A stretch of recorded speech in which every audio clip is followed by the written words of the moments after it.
O sexo, uma atividade que faz parte da natureza. É erotismo, prazer, amor, desejo. Uma prática cheia de tabus e da qual ninguém escapa. Para alguns, condenado por Deus. Para outros, permitido e aprovado. O que diz a Bíblia sobre a prática da sexualidade? O sexo dá prazer. E o prazer dá poder. A matéria é má. E, portanto, o corpo também é mau. E se o corpo é mau, o sexo também é mau. A doutrina católica sempre mencionou o sexo como uma dupla finalidade. Não só uma finalidade reprodutiva, como também uma finalidade unitiva. Como surgiu a história que sugere que a mulher mais próxima de Jesus era uma prostituta da época? Os evangelhos nunca mencionam que Maria Madalena era uma prostituta. Jamais. Jamais. Jesus poderia ter tido filhos? Existiriam descendentes do Filho de Deus entre nós hoje? Tudo tem a ver com sexo, exceto o sexo. O sexo tem ligação com o poder. O que a Bíblia contém sobre a relação dos homens e mulheres com o sexo? Os textos sagrados realmente condenariam a homossexualidade? Que condutas sexuais tiveram as mulheres que, segundo a Bíblia, pertencem à linhagem de Jesus? Maria era realmente virgem? Sexo sagrado, condenação, consentimento, tabus e misericórdia.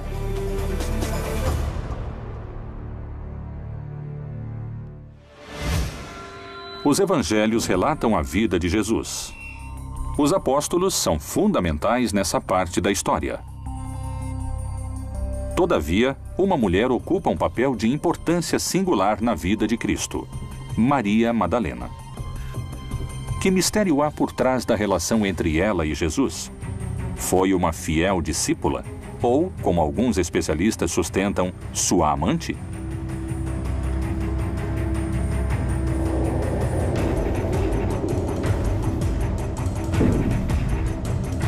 Se o Filho de Deus viveu sua vida como ser humano, pode tê-la passado sem sexo? Podemos entender que Jesus era a favor de uma sexualidade plena, livre e baseada no grande mandamento de Jesus, que era o amor. A fase da adolescência normalmente envolve um grande despertar de sentimentos sexuais.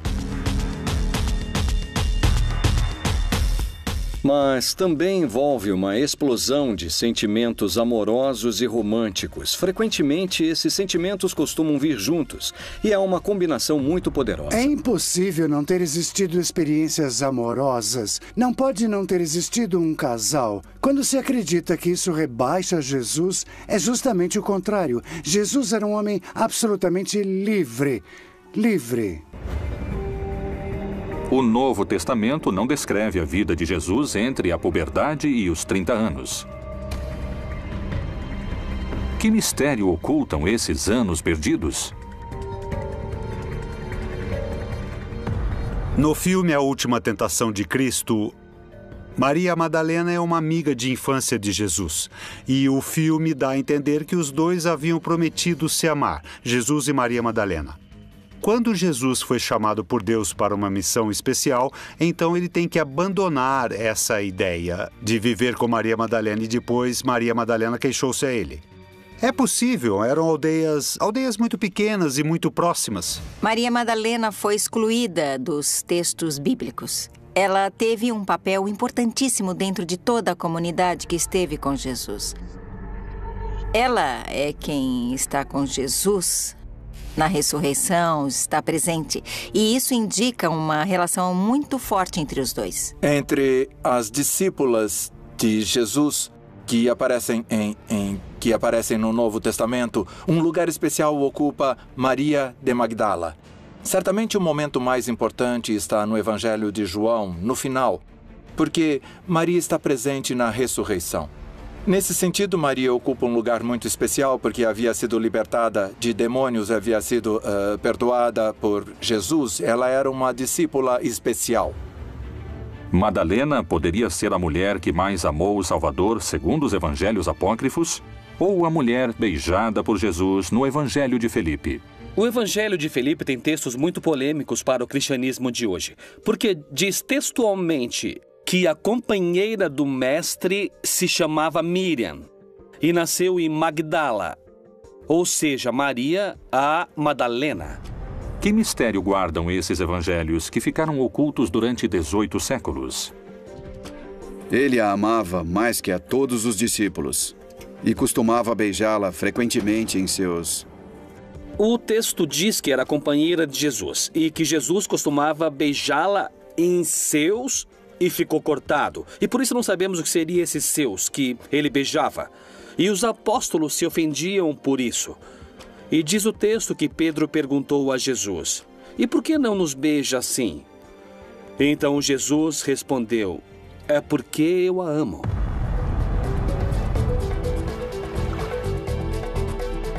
Que segredos esse evangelho continha sobre a vida sentimental de Jesus para ter sido ocultado durante 1.600 anos? Talvez o evangelho de Maria Madalena possa dar a resposta. Irmã, sabemos que o Salvador te amava mais do que a qualquer outra mulher. O Evangelho de Maria Madalena e o Evangelho de Felipe mostram um vínculo muito específico com Jesus, ou entre Maria Madalena e Jesus, que é de esposos ou amantes. O Evangelho de Felipe é um dos evangelhos que foram retirados das Bíblias no ano de 325, no Concílio de Nicéia. Esse concílio ordenou o imperador Constantino para tornar o cristianismo uma religião imperial. Outro dos argumentos da Igreja para combater esses evangelhos é que não se faz distinção em hebraico ou em aramaico entre irmão, primo, esposo. É um erro crasso porque isso não está escrito nem em hebraico nem em aramaico, mas sim em grego ou em cota, e nesse caso não é assim. Existe uma palavra para amante ou esposo ou esposa e outra palavra muito diferente para amigo, amiga ou companheiro e companheira. Por que a igreja reduziu o papel de Maria Madalena ao de uma prostituta salva por Jesus? Será que tentaram ocultar alguma informação que não devia ser citada? Bem como algumas mulheres que haviam sido curadas de espíritos malignos e de enfermidades, Maria, chamada Madalena, da qual tinham saído 7 demônios. Alguns interpretam que ela era uma prostituta. De Maria Madalena, dizem que Jesus expulsou dela 7 demônios. Isso na Bíblia.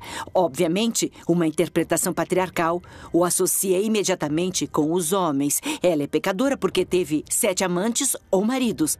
Agora, como Maria Madalena também está representada na iconografia sedutora, aí está outra condição pecaminosa da mulher. Se houve uma relação física e carnal entre Jesus e Maria Madalena, eu creio que não alteraria em nada o que está na Bíblia. O propósito da Bíblia é realçar a fé de Maria e o olhar e a atitude de compaixão de Jesus para com o ser humano. Qual é o motivo para situar Maria Madalena no lugar de uma prostituta? Na verdade, foi um modo de rebaixar o perfil de Maria Madalena. Maria Madalena tinha um perfil muito mais alto do que muitos apóstolos. E nessa estrutura patriarcal, machista, dos evangelhos e dos primeiros tempos da igreja cristã, não convinha de maneira alguma que Maria Madalena tivesse um papel tão importante quanto o que Jesus lhe havia dado. Se ela era central para o cristianismo primitivo, era preciso derrubá-la. E num mundo de homens, a prostituição, da qual os homens desfrutam, a derruba transformando uma mulher em prostituta. Mas isso, posteriormente, não é uma coisa histórica. E na Bíblia não há um texto onde seja dito que Maria Madalena era uma prostituta. Por que denegri-la ou apontá-la como uma pecadora através do sexo? Onde e quando nasce a associação do sexo com o pecado? E o sexo se transforma no pecado original. Não na concepção judaico-cristã original, mas na concepção dos séculos II e III e adiante. No judaísmo, na Bíblia, a visão é absolutamente ter e dar prazer, independentemente do conceito de procriar. São Tertuliano, bispo de Cartago, no século II, em 150 d.C., ele quis proibir o orgasmo. Isso porque o espírito do cristão vai à estrela dos deuses pagãos e retorna. Acreditavam que se sofriam, se aproximavam de Deus, e se gozavam do prazer, se aproximavam dos deuses pagãos. O sexo se tornou sinônimo do pecado original. Desde então se exaltou a castidade, o celibato, a virgindade. E então, pela mesma razão, em contraponto, o diabo acabou sendo considerado alguém que se relaciona com o ato sexual. Qual é a versão histórica que deu início ao vínculo entre sexo e pecado? Santo Agostinho foi padre e doutor da Igreja Católica no século IV. Ele teve muita influência sobre o conceito de sexo como parte do que a Igreja o concebe hoje. Agostinho de Hipona tinha muitos problemas com sua sexualidade e com seu corpo. Então ele nos passou uma visão muito negativa do corpo e da sexualidade. Nesse aspecto, o prazer sexual é algo que vem do mal. Então, boa parte de sua doutrina influenciou o cristianismo posterior. Muito do que falamos sobre a sexualidade não vem de Jesus. Ele não tinha conflito com seu corpo, era judeu. O sexo, como se diz, e como sustenta a Igreja Católica, foi feito para procriar e não para o prazer. No judaísmo, na Bíblia, nós temos o contrário, que Deus nos convida e nos pede que desfrutemos plenamente de tudo, de todos os prazeres do mundo. E o sexo não é exceção, mas sim o contrário. O pecado, o sexo, a relação entre Maria Madalena e Jesus continua sendo motivo de debate. Segundo alguns pesquisadores, o papel dela como apóstola foi silenciado através do conceito de sexo como pecado. Inclusive, alguns vão mais além e falam de sua vida sexual ativa com Jesus. Essa relação poderia ter gerado uma descendência do Messias? Será que existem descendentes do Filho de Deus entre nós?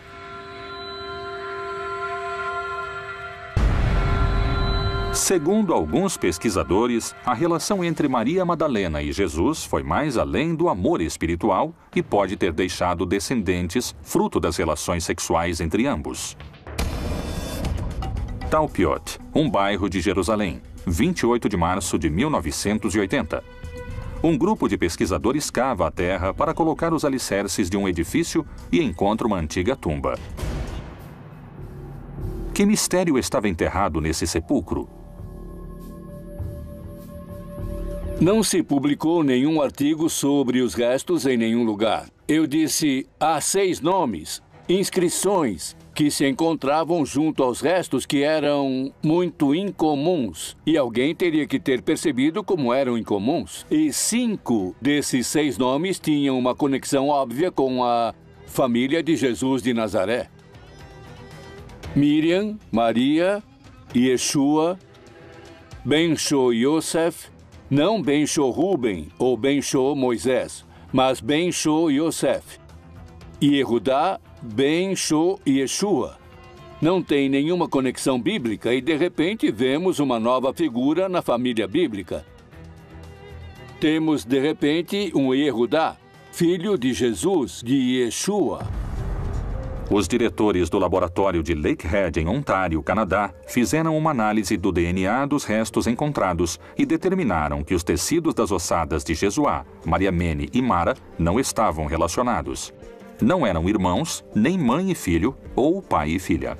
Um ponto que esqueci de mencionar é que 10 ossadas foram descobertas na tumba de Talpiot, mas somente 9 se encontram hoje, no Museu Rockefeller. Uma ossada, a 10ª ossada, desapareceu em condições muito misteriosas.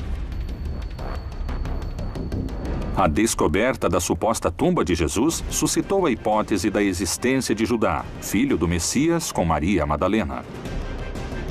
Mas não é a única teoria a respeito da descendência de Cristo. Uma corrente de pesquisadores afirma que Maria Madalena teve um filho e sua descendência foi ocultada do mundo. O fato de que Jesus e Maria Madalena tiveram filhos deveria ser visto como algo normal e saudável, claro, porque o que há de mais normal neste mundo é formar uma família e ter filhos, é engendrar filhos. O Santo Graal é a taça em que Jesus converte ou dá seu sangue para os apóstolos beberem. Mas, na verdade, o que Jesus deixa para a comunidade é sua descendência com Maria Madalena. E então o Santo Graal é, na realidade, a matriz. Jesus teve uma vida normal. Eu quero dizer, ele também se casou e teve filhos. Por que se nega a possibilidade de que Cristo tenha deixado descendentes? Por que razão esse conceito se mantém até os dias de hoje? E qual é sua relação com o celibato? O celibato é muito importante, tanto por nos esforçarmos para nos parecermos com Jesus, quanto por ter a disponibilidade para poder servir a Deus. É a oferenda da própria vida. Não há um vínculo teológico imediato entre o ministério sacerdotal e o celibato. É uma discípula assumida pela Igreja Latina. O conceito de que a religião é vista como uma inimiga da sexualidade baseia-se na ideia de que a sexualidade é sempre boa. Creio que é melhor dizer que a sexualidade é como a energia nuclear. Tem muito potencial para ser boa e canalizada e bem aproveitada, como também pode ser destrutiva. A sexualidade pode arruinar vidas, destruir indivíduos e arruinar famílias. O papel tradicional da religião tem sido canalizar a sexualidade para relações amorosas e saudáveis dentro de todas as famílias. Às vezes fez isso com êxito, outras vezes não, mas fez com as melhores intenções. O solteiro cuida das coisas do Senhor, em como há de agradar ao Senhor. Mas o que é casado cuida das coisas do mundo, em como há de agradar a mulher. A recomendação de Paulo na primeira carta à Igreja de Corinto é ser conveniente que aqueles que decidem se dedicar ao sacerdócio não se casem, para evitar perseguições à sua família e evitar dores maiores, e também ter a liberdade de exercer um ministério itinerante que tinha uma missão de conquistar, no sentido evangélico, todo o mundo conhecido, o que trazia uma quantidade de responsabilidades e riscos que não combinavam com a responsabilidade de ter uma família. Como eu vivo a norma do celibato como uma oportunidade de liberdade e consagração maravilhosa, porque nos abre a possibilidade de nos relacionarmos com todos os seres humanos a partir de uma liberdade particular, como pastores, precisamente como sacerdotes, como ministros do Senhor.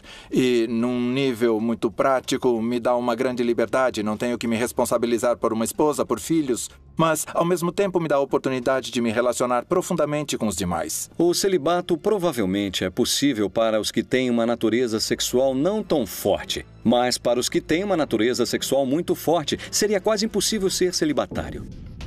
Um homem solteiro e que não faz sexo pode compreender de melhor maneira os problemas do espírito? Não teria que ser obrigatório. Teria que ser um celibato livre. E quem diga esse é meu estilo de vida, quero me dedicar, e quem diga não é meu estilo de vida, eu prefiro uma família, todos eles seriam bons sacerdotes. O que importa para a igreja no celibato não é tanto a atividade sexual dos sacerdotes, mas sim a ideia de perder poder a partir das heranças. A herança implica direitos a particulares que tiram poder da igreja, e acho que a revolução que Francisco está fazendo vai levá-lo a se deparar com essas questões, com o tema do sexo como um componente natural do homem. E Francisco está atento a isso, e creio que ele vai ter que abordar o tema do celibato, que é algo que não aparece na Bíblia, por mais que se procure. E é isso que faz com que um sacerdote católico tenha tantas dificuldades na hora de entender o que é uma família, porque ele não sabe o que é. Então, é muito curioso que as pessoas que mais aconselham sobre a família, o aborto, a natalidade, etc., sejam pessoas proibidas de ter uma família. A ideia de um Jesus celibatário não calou o enigma que ainda persiste em sua relação com Maria Madalena. A relação entre Jesus e Maria Madalena depois da ressurreição de Jesus é matéria da imaginação. É possível que tenham tido uma relação, que tenham continuado uma relação de amizade e de amor, por que não?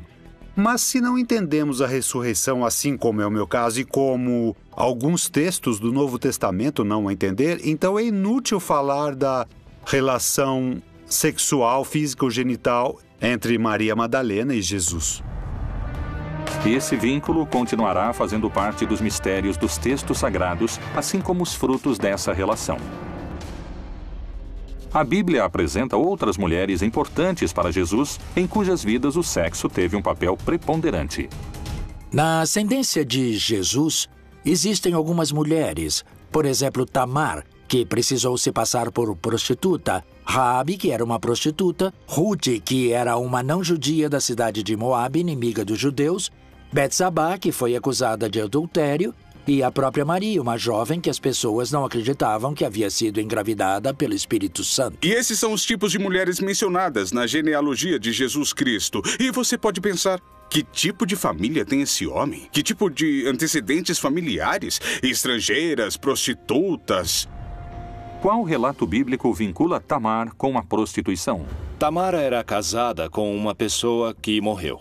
E quando essa pessoa morreu, seu irmão, Onã, e outros não quiseram se casar com ela, como era uma tradição, segundo a qual, se havia um irmão solteiro, devia se casar com a viúva para preservar o nome da família e a continuidade. E Tamar então teve uma ideia para poder recuperar seu lugar como mulher na tribo, na casa de Judá, que foi se disfarçar de prostituta. E então seduzir Judá, sem que ele percebesse que estava se deitando com uma mulher que tecnicamente era sua nora, ainda que não estivesse casada com nenhum dos seus filhos, mas que fora casada com 2 e deveria estar casada com o 3º. Finalmente, ela o seduziu. Tiveram relações sexuais e, no momento de pagá-la, ele não tinha dinheiro consigo. Aí ela pegou e disse, tudo bem, deixe comigo alguns objetos, deixe eles como garantia, e me mande o dinheiro em algum momento. Então ele pegou e deixou sua vara, seu cinto e seu anel de chancela, que eram objetos que indicavam que pertenciam a uma determinada pessoa. É como hoje em dia deixar um documento, por exemplo, o passaporte. Tamar engravidou e ele quis castigá-la, mas ela lhe mostrou os objetos que pertenciam a ele. E ele reconheceu que agiu muito mal, porque a deixou abandonada e não lhe deu atenção. Tamar foi considerada listada no Evangelho de Mateus como uma das ascendentes de Jesus, o Messias. As mulheres dessa linhagem foram protagonistas de algumas histórias de sexo hoje vistas como tabus? Jesus poderia ter sido concebido em uma relação sexual entre Maria e José? O vínculo entre Jesus e Maria Madalena e a construção de sua imagem como prostituta continuarão sendo motivo de discussão. Mas essa não foi a única mulher que na vida de Jesus teria uma relação direta com o sexo. Tamar não pôde se esquivar do sexo ao longo de sua história. Segundo a genealogia descrita por Mateus em seu evangelho, encontramos 5 mulheres na árvore genealógica do Messias. Em todas elas, o sexo teve uma importância vital. Depois de Tamar, veio Raabe, a chamada meretriz de Jericó. O livro de Josué narra a história da conquista da cidade de Jericó, Jericó em hebraico. Josué mandou que 2 homens investigassem a cidade de Jericó, que era uma cidade fortificada, para poder conquistá-la. E esses 2 homens foram recebidos por uma mulher chamada Raabe, a qual o texto bíblico diz que era Zaná. Hoje em dia, em hebraico, Zaná significa prostituta. E eles acabaram lhe prometendo que quando conquistassem a cidade, todos que estavam na casa dela se salvariam. Ela tinha que pendurar um sinal na casa, para que vissem onde estava sua gente e sua família, para que se salvassem. Finalmente, esses homens escaparam e cumpriram o prometido ao conquistar a cidade de Jericó. Ela abandonou a prostituição, arrependeu-se de seu passado como Zaná, como prostituta, se converteu ao judaísmo e há discussões sobre com quem se casou, mas todos concordam que ela se casou com algum grande líder do povo de Israel. Raabe conseguiu assim continuar com sua linhagem. Segundo especialistas, o sexo pode ter sido a chave para esse êxito. Na história da família de Jesus, outra mulher se destaca por sua relação e vínculos com o sexo como elemento de sua história. Seu nome era Ruth. A história de Ruth, o livro de Ruth, é um livro muito interessante porque nos conta uma história de amor, uma história de sedução. Ruth e sua sogra Noemi estavam numa discussão desesperada. Não tinham terra nem dinheiro. Tinham muito pouco e não tinham família que pudesse cuidar delas. Noemi lhe disse: não permitas que eu me separe de ti, porque aonde quer que tu fores, eu irei. Aonde quer que vivas, eu viverei. Teu povo será meu povo, etc. Então ela recita a fórmula matrimonial que entre os judeus só se recitava em casamentos, em bodas, entre homem e mulher, que se recitava à mulher. Naquela época, a mulher viúva, na verdade, passava por uma situação muito difícil, porque não encontrava trabalho facilmente, não tinha modo de obter sustento, e muita gente a considerava, inclusive, como amaldiçoada por Deus por ter sofrido essa desgraça. Então, foi para a eira e fez conforme a tudo quanto sua sogra lhe havia ordenado. Havendo, pois, Boaz comido e bebido, ficou alegre e foi deitar-se perto do monte de grãos. Então veio ela, de mansinho, e lhe descobriu os pés e se deitou.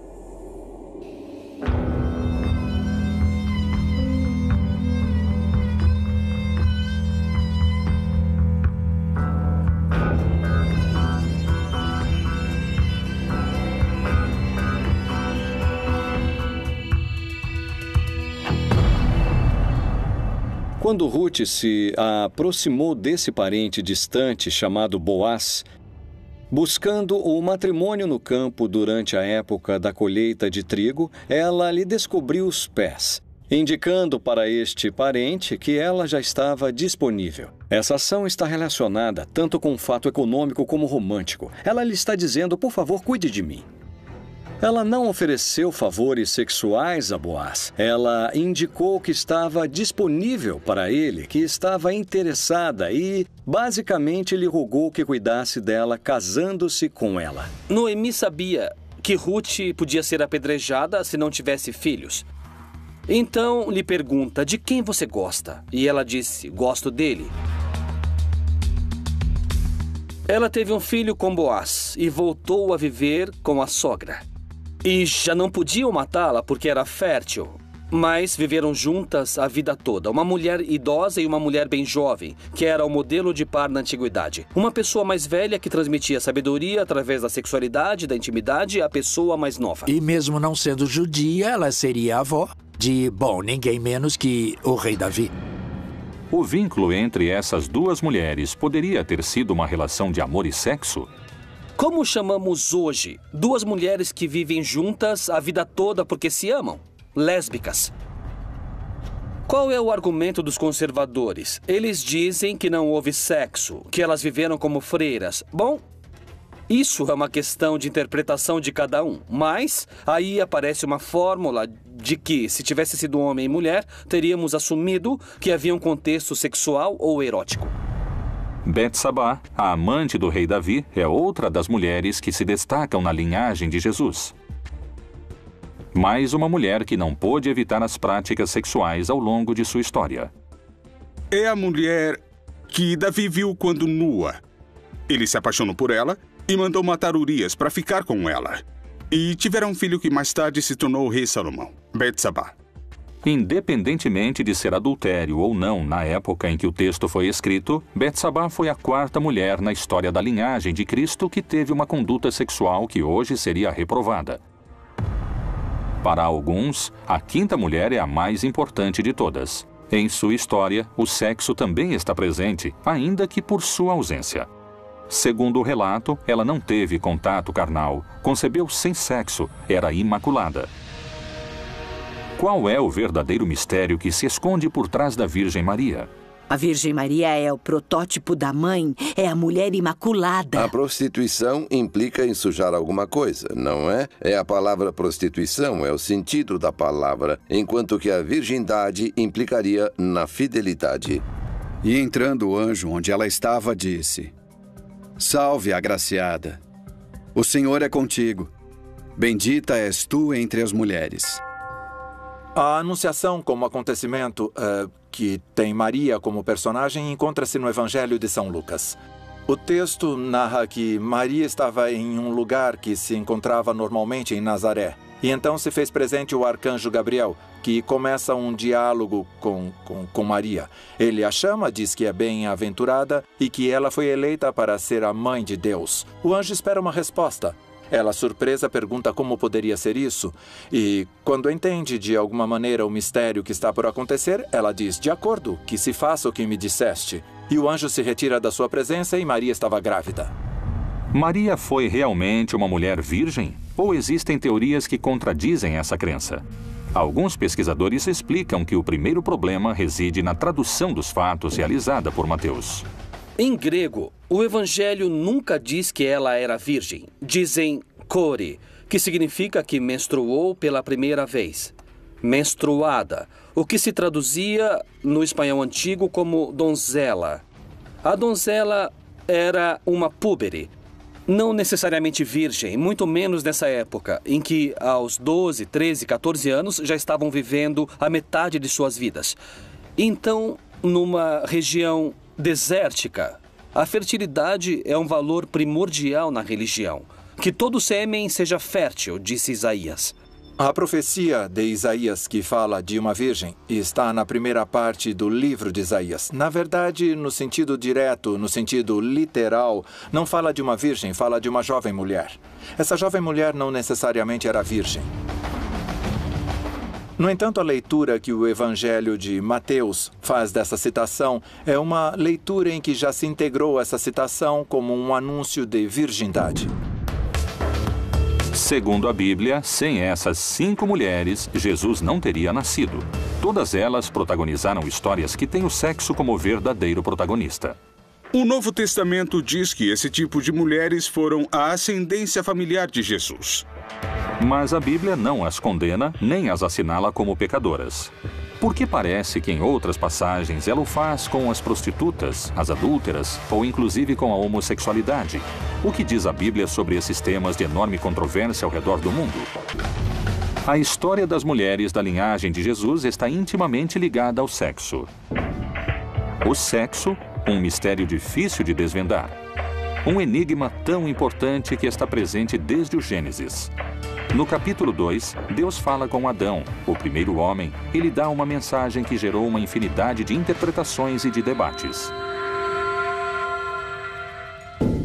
Não tendes lido que aquele que os fez no princípio, macho e fêmea, os fez e disse: portanto, deixará o homem pai e mãe, e se unirá à sua mulher, e serão 2 numa só carne? Que se unam e formem uma só carne. Quer dizer, o sexo é uma força grandiosa e muito poderosa que simboliza a união entre os crentes e Deus. O que a igreja propõe e ensina sobre o sexo fora do casamento realmente não é nada novo. É o que foi ensinado desde o princípio em todas as sociedades tradicionais. Que o sexo é algo que se pratica entre um homem e uma mulher para a procriação dentro do casamento, para criar os filhos e para construir uma família. Mas a igreja leva isso um pouco mais além. Nosso Senhor Jesus Cristo repete os ensinamentos que encontramos no livro de Gênesis, que o casal forme uma só carne. E cada pessoa faz uma interpretação do texto bíblico quando vai dar uma mensagem. O problema é a interpretação que damos. Há cerca de 2000 anos, os apóstolos escreveram sobre sexo na Bíblia. Mas existem em seus textos menções de práticas sexuais entre pessoas do mesmo sexo? Homens com homens, cometendo torpeza e recebendo em si mesmos a recompensa que convinha ao seu erro. Aparecem uma série de proibições que estão ligadas com, digamos, o que seriam as estruturas familiares, como chamam os antropólogos. Quais são os tabus que constituem a família e qual a relação é permitida e qual a relação não é permitida. É expressamente proibido o coito entre 2 homens. Fica claro que daqui saiu muito da cultura ocidental uma crítica à homossexualidade, principalmente a masculina. Alguns dizem que Jesus teve 2 apóstolos gays, São Felipe e São Bartolomeu, e que havia rituais católicos para casar gays e lésbicas, ainda vigentes no século IX e no século X, que hoje estão escondidos no mosteiro beneditino em Grottaferrata, no sul de Roma, na Itália. Os homens que iam para a guerra passavam longas temporadas fora de casa e não podiam estar com uma mulher, então levavam um adolescente para terem relações com eles. Não eram seus namorados, não eram seus amantes, simplesmente eram seus escravos sexuais. E Paulo reagiu diante dessa situação. Porque em grego é o que podemos ver. Ele pede que não tornemos essa conduta algo tão normal. A religião é amor. A ética nos pede para respeitar os diferentes. A ética não nos pede só respeito, mas amor. O mínimo que se chama respeito numa sociedade ética, numa sociedade religiosa, é amor. E não estamos sendo amorosos com as pessoas que têm uma visão diferente da nossa. É a isso que nos convoca o Papa Francisco, a que sejamos amorosos e a não levantar tantas barreiras. Outra discussão sobre a homossexualidade na Bíblia teve origem no parlamento israelense em 1993, em pleno debate sobre a incorporação dos gays ao exército. A deputada trabalhista Yael Dayan afirmou que o bíblico rei Davi era homossexual, baseando-se na elegia à morte de Jonatas. Angustiado estou por ti, meu irmão Jonatas. Quão amabilíssimo me eras. Mais maravilhoso me era teu amor do que o amor das mulheres. No primeiro livro de Samuel, no capítulo 18, ele utiliza uma expressão que em hebraico se usa para dizer que alguém se apaixonou por alguém. A alma de Jonatas se ligou à alma de Davi e o amou como a si mesmo. Jonatas entregou todas as suas vestes a Davi. O que significa isso? Revelou sua nudez. Se fossem homem e mulher, os teólogos diriam que o contexto é erótico e, portanto, se pode traduzir: tiveram relações sexuais. Como são homem e homem, dizem que não há contexto erótico. Então apenas se desnudaram e se olharam frente a frente, né? O Papa Francisco se referiu à comunidade homossexual e disse: se uma pessoa é homossexual e tiver boa vontade e procurar Deus, não sou eu que vou julgá-la. Os homossexuais, as lésbicas, são tão filhos e filhas de Deus como os heterossexuais e os bissexuais. Minha qualidade moral não reside no exercício da minha orientação sexual. A ideia do casamento entre pessoas do mesmo sexo gera controvérsias no meio religioso. As águas do cristianismo se agitam quando se toca nesse e em outros temas relacionados com as práticas sexuais, como o adultério. O que o livro sagrado diz a esse respeito?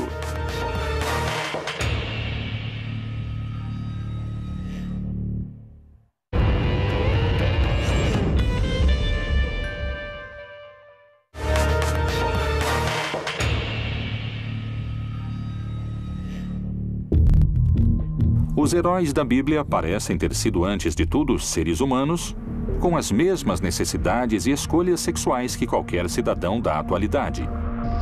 O adultério é uma prática sexual condenada pela Bíblia? Que histórias a palavra de Deus relata sobre esses temas? E tinha 700 mulheres princesas e 300 concubinas. E suas mulheres lhe perverteram o coração. Salomão realmente foi considerado o rei mais inteligente e o mais sábio. E a Bíblia diz que um rei, isso naquela época, era o dono de tudo e tinha muito poder e se chegava a ter muitas mulheres. Diz que não pode fazer assim, que não deve exagerar e ter mulheres demais, para que não separem de mim, disse Deus. O rei Salomão disse, pela inteligência que tinha, que isso se aplica aos homens mortais, não a alguém tão inteligente como eu. Se o motivo é esse, não vai ser aplicado a mim. Eu sou muito inteligente, não terei a mesma fraqueza, eu vou me manter firme em minhas convicções. E então, ele transgrediu essa limitação. Histórias de poligamia e adultério percorrem os textos sagrados. Alguns desses relatos comprometem a linhagem de várias culturas. A Bíblia relata que o patriarca Abraão se casou com Sara, que a amava muito, e que se passaram muitos anos, e ela não podia ter filhos. Ele tinha uma criada que se chamava Agar. Depois de muitos anos em que Sara não teve filhos, ela mesma lhe propôs: toma a minha criada Agar e veja se ela vai poder procriar. Ora, Sara, mulher de Abraão, não lhe dava filhos. E disse a Abraão: toma, pois, a minha serva. Porventura, terei filhos através dela. Abraão se casou com Agar e teve um filho que chamou de Ismael. E daí saiu a descendência do povo árabe. Mas como Jesus agiu diante de casos de adultério segundo os evangelhos? Aquele que dentre vós está sem pecado, seja o primeiro que atire pedra contra ela. Chegou um grupo de homens irritados que apresentou a ele uma mulher que, segundo disseram, havia sido encontrada em flagrante adultério. E foi uma armadilha para Jesus porque lhe disseram: a lei exige que essas mulheres sejam apedrejadas. E a saída de Jesus foi maravilhosa, porque Jesus reconheceu, sim, a desobediência no ato da mulher, mas lhes deu uma resposta diferente. Bom, quem está livre de pecado, que atire a primeira pedra. Então reconheceu a desobediência, mas ao mesmo tempo abriu espaço para uma conversão e uma transformação. Por isso, no final, se aproximou e disse: ninguém te condena, tampouco eu, então vá e não peques mais. Se as atividades sexuais fora do casamento são pecado, por que em algumas passagens da Bíblia foram permitidas ou perdoadas? Que mistério oculta a condenação ao pecado sexual? O sexo é algo muito importante para as pessoas. Não sabemos exatamente o porquê, mas as instituições, as culturas, as famílias e as religiões sempre têm muito a dizer a respeito. O sexo dá prazer e o prazer dá poder. A pessoa que manda em seu próprio corpo, ou seja, tem poder sobre sua sexualidade, sobre sua reprodução, logo quer mandar em sua casa, logo quer mandar na sua rua, logo quer mandar no bairro. Então as pessoas que exercem seus direitos sexuais e reprodutivos se tornam politicamente perigosas, ameaçadoras. De fato, herege. Em grego, aristai, quer dizer escolha pessoal. Quem tem o direito de escolher, e exatamente foi isso que tornaram um pecado. O domínio do sexo, que é o domínio da fonte da vida, é muito importante para a dominação. E então a Igreja impõe sobre o sexo um determinado tipo de repressão. E para isso, o modelo tem que ser um modelo que não tem nada a ver com o sexo, que está completamente livre do sexo. A Igreja valoriza o sexo como um ato precioso. Um ato que envolve as pessoas de tal maneira que, ao exercê-lo, demanda uma consagração de um ao outro. De fato, é uma aspiração ao amor que marca profundamente a natureza humana. Então, é justo por essa razão que se condena também quando há desordens em seu exercício. E é essa desordem que às vezes chamam de condenação. A Bíblia, a palavra de Deus. Uma palavra que passou pelo crivo daqueles que a escreveram, daqueles que a selecionaram, das instituições e da própria história. O sexo, um ato indispensável para a concepção da vida. Para alguns, um dom de Deus. Para outros, a encarnação do diabo e um dos pecados mais condenados. O sexo está presente no livro sagrado em todas as suas formas. A luta de forças entre o espírito e a carne mantiveram o debate vivo até os nossos dias. O sexo, outro dos mistérios da Bíblia proibida.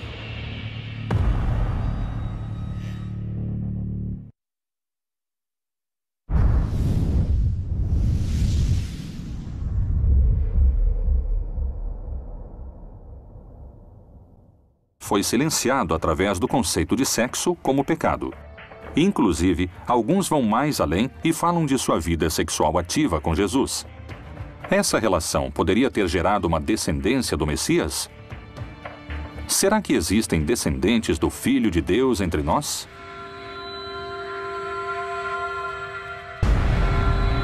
Segundo alguns pesquisadores, a relação entre Maria Madalena e Jesus foi mais além do amor espiritual e pode ter deixado descendentes fruto das relações sexuais entre ambos. Talpiot, um bairro de Jerusalém, 28 de março de 1980. Um grupo de pesquisadores cava a terra para colocar os alicerces de um edifício e encontra uma antiga tumba. Que mistério estava enterrado nesse sepulcro? Não se publicou nenhum artigo sobre os restos em nenhum lugar. Eu disse, há 6 nomes, inscrições, que se encontravam junto aos restos que eram muito incomuns. E alguém teria que ter percebido como eram incomuns. E 5 desses 6 nomes tinham uma conexão óbvia com a família de Jesus de Nazaré. Miriam, Maria, Yeshua, Ben-Shô Yosef, não Ben-Shô Ruben ou Ben-Shô Moisés, mas Ben-Shô Yosef. E Yehudá, Ben-Shô Yeshua. Não tem nenhuma conexão bíblica e, de repente, vemos uma nova figura na família bíblica. Temos, de repente, um Yehudá, filho de Jesus, de Yeshua. Os diretores do laboratório de Lakehead, em Ontário, Canadá, fizeram uma análise do DNA dos restos encontrados e determinaram que os tecidos das ossadas de Jesuá, Mariamene e Mara não estavam relacionados. Não eram irmãos, nem mãe e filho, ou pai e filha. Um ponto que esqueci de mencionar é que 10 ossadas foram descobertas na tumba de Talpiot, mas somente 9 se encontram hoje no Museu Rockefeller. Uma ossada, a 10ª ossada, desapareceu em condições muito misteriosas.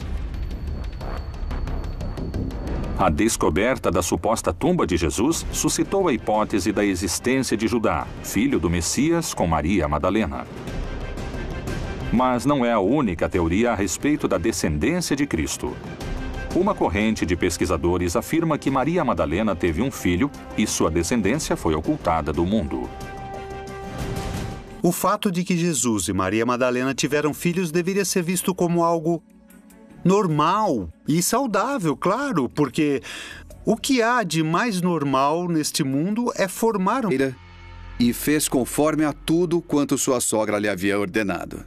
Havendo, pois, Boaz comido e bebido, ficou alegre e foi deitar-se perto do monte de grãos. Então veio ela, de mansinho, e lhe descobriu os pés e se deitou.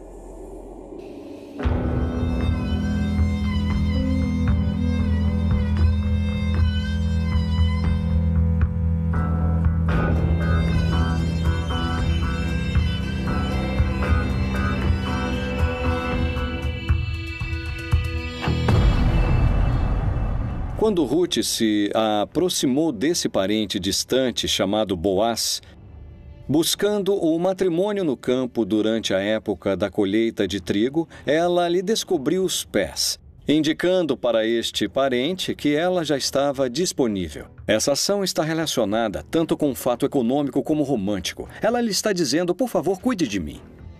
Ela não ofereceu favores sexuais a Boaz. Ela indicou que estava disponível para ele, que estava interessada e, basicamente, lhe rogou que cuidasse dela, casando-se com ela. Noemi sabia que Ruth podia ser apedrejada se não tivesse filhos. Então, lhe pergunta, de quem você gosta? E ela disse, gosto dele. Ela teve um filho com Boaz e voltou a viver com a sogra. E já não podiam matá-la porque era fértil, mas viveram juntas a vida toda. Uma mulher idosa e uma mulher bem jovem, que era o modelo de par na antiguidade. Uma pessoa mais velha que transmitia sabedoria através da sexualidade, da intimidade, à pessoa mais nova. E mesmo não sendo judia, ela seria a avó de, ninguém menos que o rei Davi. O vínculo entre essas duas mulheres poderia ter sido uma relação de amor e sexo? Como chamamos hoje duas mulheres que vivem juntas a vida toda porque se amam? Lésbicas. Qual é o argumento dos conservadores? Eles dizem que não houve sexo, que elas viveram como freiras. Bom, isso é uma questão de interpretação de cada um, mas aí aparece uma fórmula de que, se tivesse sido homem e mulher, teríamos assumido que havia um contexto sexual ou erótico. Betsabá, a amante do rei Davi, é outra das mulheres que se destacam na linhagem de Jesus. Mais uma mulher que não pôde evitar as práticas sexuais ao longo de sua história. É a mulher que Davi viu quando nua. Ele se apaixonou por ela e mandou matar Urias para ficar com ela. E tiveram um filho que mais tarde se tornou o rei Salomão, Betsabá. Independentemente de ser adultério ou não na época em que o texto foi escrito, Betsabá foi a 4ª mulher na história da linhagem de Cristo que teve uma conduta sexual pela primeira vez. Menstruada, o que se traduzia no espanhol antigo como donzela. A donzela era uma púbere, não necessariamente virgem, muito menos nessa época, em que aos 12, 13, 14 anos já estavam vivendo a metade de suas vidas. Então, numa região desértica, a fertilidade é um valor primordial na religião. Que todo sêmen seja fértil, disse Isaías. A profecia de Isaías que fala de uma virgem está na primeira parte do livro de Isaías. Na verdade, no sentido direto, no sentido literal, não fala de uma virgem, fala de uma jovem mulher. Essa jovem mulher não necessariamente era virgem. No entanto, a leitura que o Evangelho de Mateus faz dessa citação é uma leitura em que já se integrou essa citação como um anúncio de virgindade. Segundo a Bíblia, sem essas 5 mulheres, Jesus não teria nascido. Todas elas protagonizaram histórias que têm o sexo como verdadeiro protagonista. O Novo Testamento diz que esse tipo de mulheres foram a ascendência familiar de Jesus. Mas a Bíblia não as condena nem as assinala como pecadoras. Porque parece que em outras passagens ela o faz com as prostitutas, as adúlteras ou inclusive com a homossexualidade. O que diz a Bíblia sobre esses temas de enorme controvérsia ao redor do mundo? A história das mulheres da linhagem de Jesus está intimamente ligada ao sexo. O sexo, um mistério difícil de desvendar. Um enigma tão importante que está presente desde o Gênesis. No capítulo 2, Deus fala com Adão, o primeiro homem, e lhe dá uma mensagem que gerou uma infinidade de interpretações e de debates. Não tendes lido que aquele que os fez no princípio, macho e fêmea, os fez e disse: portanto, deixará o homem pai e mãe, e se unirá à sua mulher, e serão 2 numa só carne? Que se unam e formem uma só carne. Quer dizer, o sexo é uma força grandiosa e muito poderosa que simboliza a união entre os crentes e Deus. O que a igreja propõe e ensina sobre o sexo fora do casamento realmente não é nada novo. É o que foi ensinado desde o princípio em todas as sociedades tradicionais. Que o sexo é algo que se pratica entre um homem e uma mulher para a procriação dentro do casamento, para criar os filhos e para construir uma família. Mas a igreja leva isso um pouco mais além. Nosso Senhor Jesus Cristo repete os ensinamentos que encontramos no livro de Gênesis, que o casal forme uma só carne. E cada pessoa faz uma interpretação do texto bíblico quando vai dar uma mensagem. O problema é a interpretação que damos. Não se publicou nenhum artigo sobre os restos em nenhum lugar. Eu disse, há 6 nomes, inscrições, que se encontravam junto aos restos que eram muito incomuns. E alguém teria que ter percebido como eram incomuns. E 5 desses 6 nomes tinham uma conexão óbvia com a família de Jesus de Nazaré. Miriam, Maria, Yeshua, Ben-Cho Yosef, não Ben-Cho Ruben ou Ben-Cho Moisés, mas Ben-Cho Yosef. E Yehudá, Ben-Cho Yeshua. Não tem nenhuma conexão bíblica e, de repente, vemos uma nova figura na família bíblica. Temos, de repente, um Yehudá, filho de Jesus, de Yeshua. Os diretores do laboratório de Lakehead, em Ontário, Canadá, fizeram uma análise do DNA dos restos encontrados e determinaram que os tecidos das ossadas de Jesuá, Maria Mene e Mara não estavam relacionados. Não eram irmãos, nem mãe e filho, ou pai e filha. Um ponto que esqueci de mencionar é que 10 ossadas foram descobertas na tumba de Talpiot, mas somente 9 se encontram hoje no Museu Rockefeller. Uma ossada, a 10ª ossada, desapareceu em condições muito misteriosas. A descoberta da suposta tumba de Jesus suscitou a hipótese da existência de Judá, filho do Messias, com Maria Madalena. Mas não é a única teoria a respeito da descendência de Cristo. Uma corrente de pesquisadores afirma que Maria Madalena teve um filho e sua descendência foi ocultada do mundo. O fato de que Jesus e Maria Madalena tiveram filhos deveria ser visto como algo normal e saudável, claro, porque o que há de mais normal neste mundo é formar uma família. E ter filhos é engendrar filhos. O Santo Graal é a taça. a taça em que Jesus converte ou dá seu sangue para os apóstolos beberem. Mas, na verdade, o que Jesus deixa para a comunidade é sua descendência com Maria Madalena. E então o Santo Graal é, na realidade, a matriz. Jesus teve uma vida normal. Eu quero dizer, ele também se casou e teve filhos. Por que se nega a possibilidade de que Cristo tenha deixado descendentes? Por que razão esse conceito se mantém até os dias de hoje? E qual é sua relação com o celibato?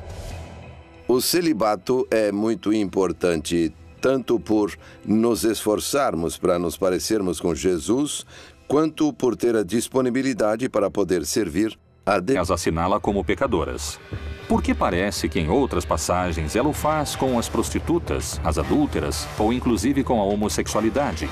O que diz a Bíblia sobre esses temas de enorme controvérsia ao redor do mundo? A história das mulheres da linhagem de Jesus está intimamente ligada ao sexo. O sexo, um mistério difícil de desvendar. Um enigma tão importante que está presente desde o Gênesis. No capítulo 2, Deus fala com Adão, o primeiro homem, e lhe dá uma mensagem que gerou uma infinidade de interpretações e de debates. Não tendes lido que aquele que os fez no princípio, macho e fêmea, os fez e disse: portanto, deixará o homem pai e mãe, e se unirá à sua mulher, e serão dois numa só carne?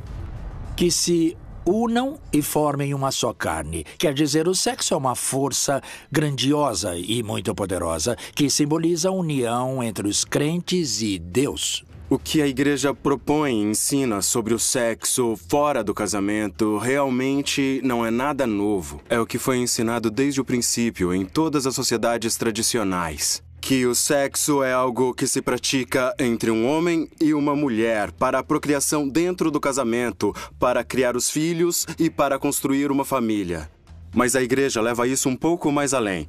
Nosso Senhor Jesus Cristo repete os ensinamentos que encontramos no livro de Gênesis, que o casal forme uma só carne. E cada pessoa faz uma interpretação do texto bíblico quando vai dar uma mensagem. O problema é a interpretação que damos. Há cerca de 2000 anos, os apóstolos escreveram sobre sexo na Bíblia. Mas existem em seus textos menções de práticas sexuais entre pessoas do mesmo sexo? Homens com homens, cometendo torpeza e recebendo em si mesmos a recompensa que convinha ao seu erro. Aparecem uma série de proibições que estão ligadas com, digamos, o que seriam as estruturas familiares, como chamam os antropólogos. Quais são os tabus que constituem a família e qual a relação é permitida e qual a relação não é permitida. É expressamente proibido o coito entre dois homens.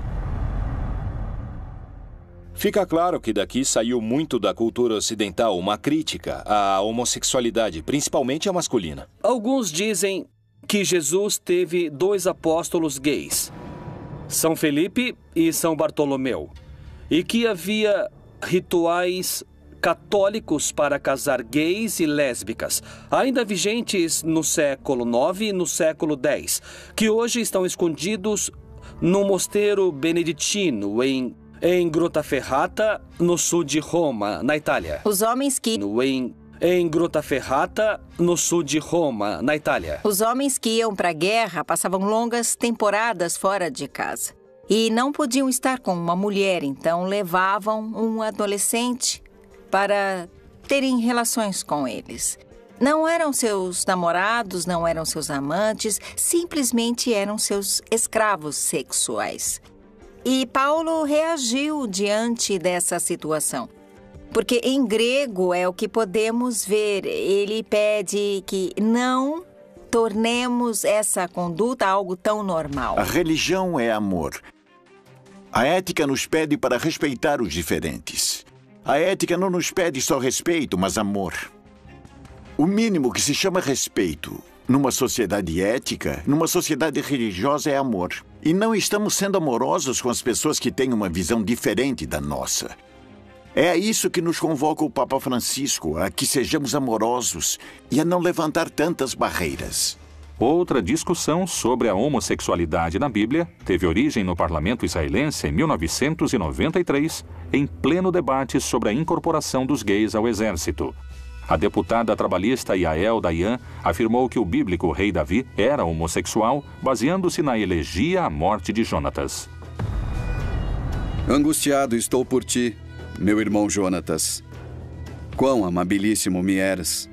Mais maravilhoso me era teu amor do que o amor das mulheres.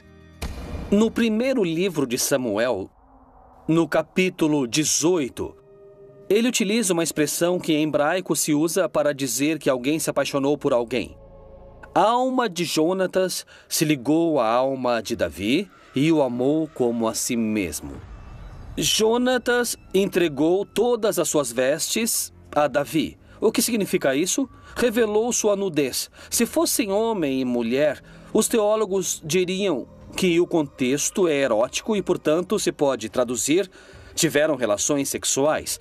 Como são homem e homem, dizem que não há contexto erótico. Então apenas se desnudaram e se olharam frente a frente, né?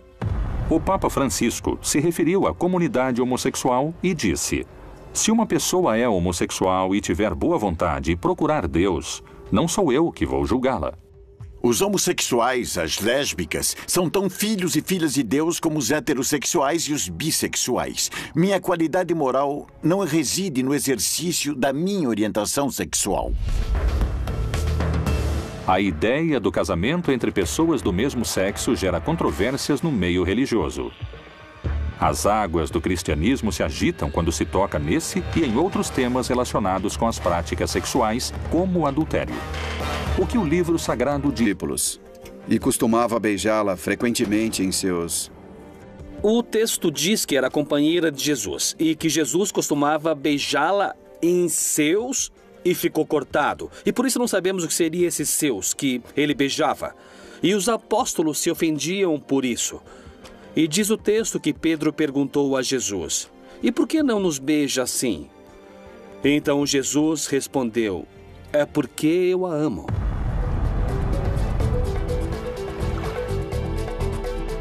Que segredos esse evangelho continha sobre a vida sentimental de Jesus para ter sido ocultado durante 1.600 anos? Talvez o evangelho de Maria Madalena possa dar a resposta. Irmã, sabemos que o Salvador te amava mais do que a qualquer outra mulher. O Evangelho de Maria Madalena e o Evangelho de Felipe mostram um vínculo muito específico com Jesus, ou entre Maria Madalena e Jesus, que é de esposos ou amantes.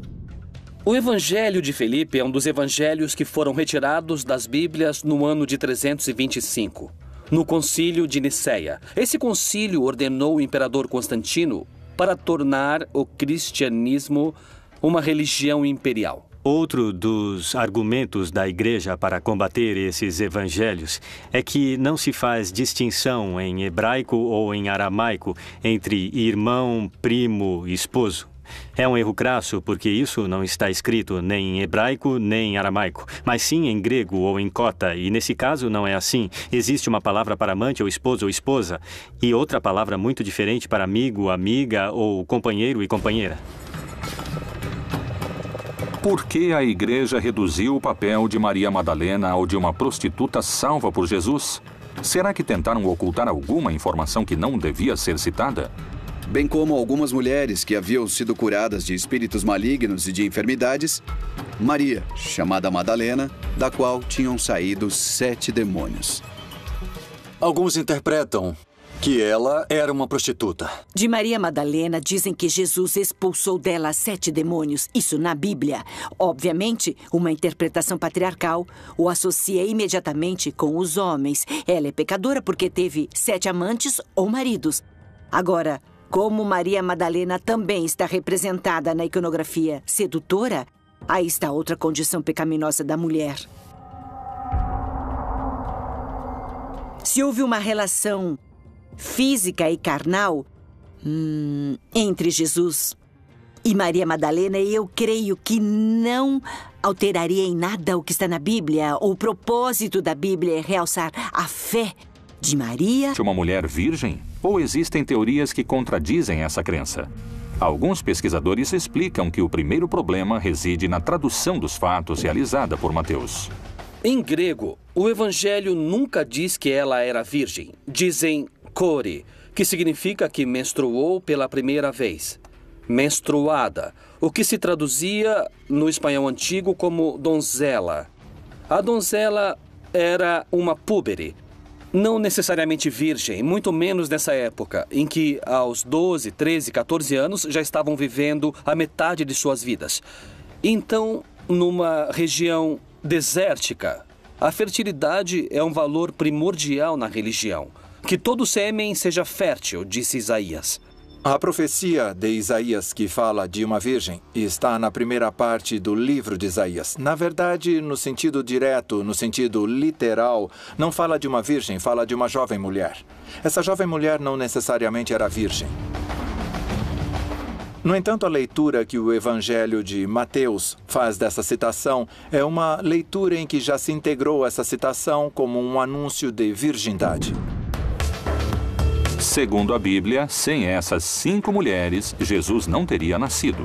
Todas elas protagonizaram histórias que têm o sexo como verdadeiro protagonista. O Novo Testamento diz que esse tipo de mulheres foram a ascendência familiar de Jesus. Mas a Bíblia não as condena nem as assinala como pecadoras.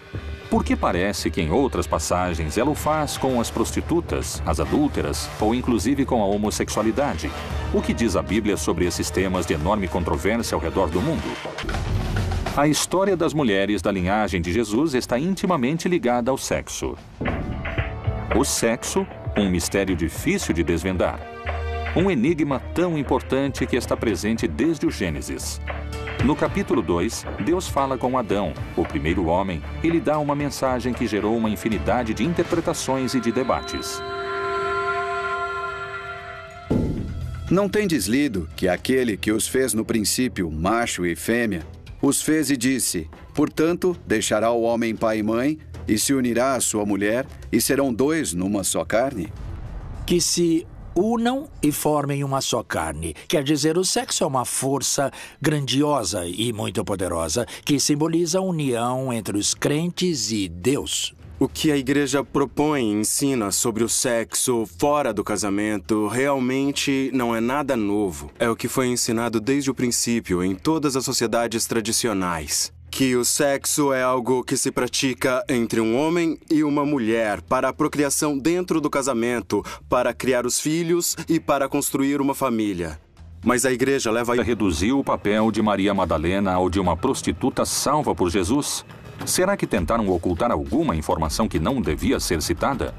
Bem como algumas mulheres que haviam sido curadas de espíritos malignos e de enfermidades, Maria, chamada Madalena, da qual tinham saído 7 demônios. Alguns interpretam que ela era uma prostituta. De Maria Madalena, dizem que Jesus expulsou dela 7 demônios. Isso na Bíblia. Obviamente, uma interpretação patriarcal o associa imediatamente com os homens. Ela é pecadora porque teve 7 amantes ou maridos. Agora, como Maria Madalena também está representada na iconografia sedutora, aí está outra condição pecaminosa da mulher. Se houve uma relação física e carnal entre Jesus e Maria Madalena, eu creio que não alteraria em nada o que está na Bíblia. O propósito da Bíblia é realçar a fé de Maria e o olhar e a atitude de compaixão de Jesus para com o ser humano. Qual é o motivo para situar Maria Madalena no lugar de uma prostituta? Na verdade, foi um modo de rebaixar o perfil de Maria Madalena. Maria Madalena tinha um perfil muito mais alto do que muitos apóstolos. E nessa estrutura patriarcal, machista, dos evangelhos e dos primeiros tempos da igreja cristã, não convinha de maneira alguma que Maria Madalena tivesse um papel tão importante quanto o que Jesus lhe havia dado. Se ela era central para o cristianismo primitivo, era preciso derrubá-la. E num mundo de homens, a prostituição, da qual os homens desfrutam, a derruba transformando uma mulher em prostituta. Mas isso Posteriormente, não é uma coisa histórica. E na Bíblia não há um texto onde seja dito que Maria Madalena era uma prostituta. Por que denegri-la ou apontá-la como uma pecadora através do sexo? Onde e quando nasce a associação do sexo com o pecado? E o sexo se transforma no pecado original. Não na concepção judaico-cristã original, mas na concepção dos séculos II e III e adiante. No judaísmo, na Bíblia, a visão é absolutamente ter e dar prazer, independentemente do conceito de procriar. São Tertuliano, bispo de Cartago, no século II, em 150 d.C., ele quis proibir o orgasmo. Isso porque o espírito do cristão vai à estrela. Talvez o Evangelho de Maria Madalena possa dar a resposta. Irmã, sabemos que o Salvador te amava mais do que a qualquer outra mulher. O Evangelho de Maria Madalena e o Evangelho de Felipe mostram um vínculo muito específico com Jesus, ou entre Maria Madalena e Jesus, que é de esposos ou amantes.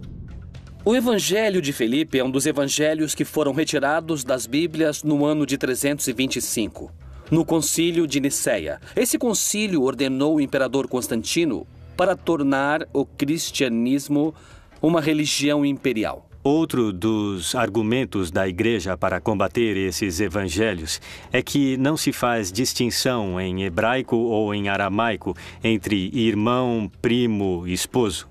É um erro crasso porque isso não está escrito nem em hebraico nem em aramaico, mas sim em grego ou em cota, e nesse caso não é assim. Existe uma palavra para amante ou esposo ou esposa e outra palavra muito diferente para amigo, amiga ou companheiro e companheira. Por que a Igreja reduziu o papel de Maria Madalena ao de uma prostituta salva por Jesus?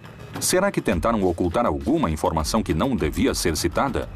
Bem como algumas mulheres que haviam sido curadas de espíritos malignos e de enfermidades, Maria, chamada Madalena, da qual tinham saído 7 demônios. Alguns interpretam que ela era uma prostituta. De Maria Madalena dizem que Jesus expulsou dela 7 demônios. Isso na Bíblia. Obviamente, uma interpretação patriarcal o associa imediatamente com os homens. Ela é pecadora porque teve 7 amantes ou maridos. Agora, como Maria Madalena também está representada na iconografia sedutora, aí está outra condição pecaminosa da mulher. Se houve uma relação física e carnal entre Jesus e Maria Madalena, eu creio que não alteraria em nada o que está na Bíblia. O propósito da Bíblia é realçar a fé de Maria e o olhar e a atitude de compaixão de Jesus para com o ser humano. Qual é o motivo para situar Maria Madalena no lugar de uma prostituta?